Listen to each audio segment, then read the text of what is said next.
Accident in Norfolk. It took the life of an elderly man. 79-year-old Starlin Jim Collins of Portsmouth died after he was impaled by a fence pole.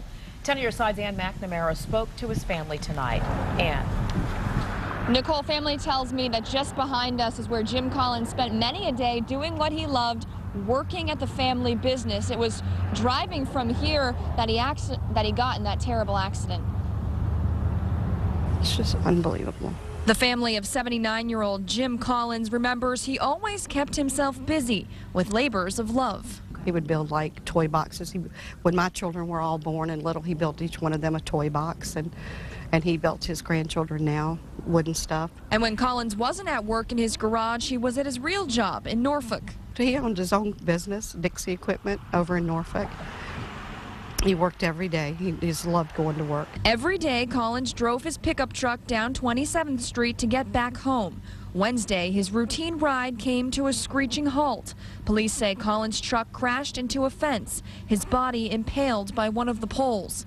At home, his widow waited and wondered. The Norfolk police officers came to her door to tell her that her husband of 45 years had been killed on his way home from work that day. She was wondering where he was at 8 o'clock when he hadn't gotten home.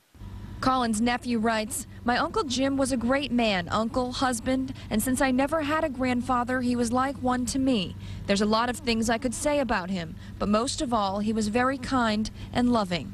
And while family members try to erase the gruesome details of his death, they remember the spirit of the man affectionately known by grandchildren, nieces, and nephews simply as Papa.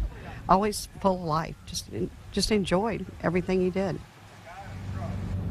As you can imagine, this is especially devastating for the family because the holidays are just around the corner. I want to share something else his nephew shared with me. It's a holiday memory. He said, quote, "This whole situation is still unbelievable to me. The only thing that keeps coming to mind is years ago during Christmas, we all took a picture lying on our backs in a circle, my papa and all my cousins. I will never forget that moment. I miss him very much." That was Kyle Donker, Mr. Collins' nephew, and of course, I'm sure they'll be thinking about that this year. Reporting live, I'm Ann McNamara, 10 on your side.